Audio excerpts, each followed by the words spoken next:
Il était en national il y a moins de 2 ans, mais il va devenir coach de l'OM.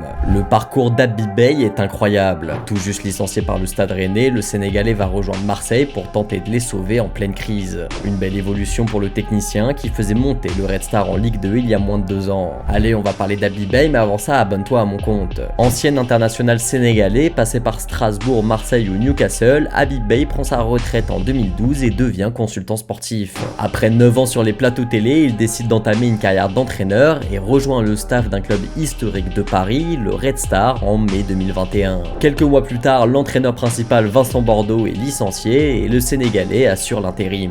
Mais au bout de 5 matchs et surtout 3 victoires d'affilée, le club de Saint-Ouen confirme définitivement sa place. Et en 3 ans, Habib Beye transforme le Red Star. Si la première saison se termine par une 11e place, l'équipe montre des prémices d'un groupe capable de faire de grandes choses. On voit un entraîneur passionné qui n'hésite pas à remettre en place ses joueurs et avec un football ambitieux. En 2022-2023, les Verts et Blancs terminent 3e à 2 points de la montée et écrasent le championnat national la saison suivante. Sacré champion, le Red Star retrouve le monde professionnel 5 ans après sa relégation, mais Habib Beye décide de quitter le club à l'issue de la saison. Un départ surprenant mais que le coach a justifié par une fin d'aventure après avoir rempli ses objectifs et d'une envie d'entraîner au plus haut niveau. Le 30 janvier 2025, il est nommé à la tête du Stade Rennais. Mais un an plus tard, après de grosses tensions en interne et des résultats insuffisants, le club breton décide de licencier le coach sénégalais. En parallèle, son club de cœur, l'OM, est lui aussi en pleine crise et décide de le nommer pour remplacer Roberto De Zerbi. Mais dis-moi en commentaire si tu penses qu'Habib Beye va réussir à relever l'OM.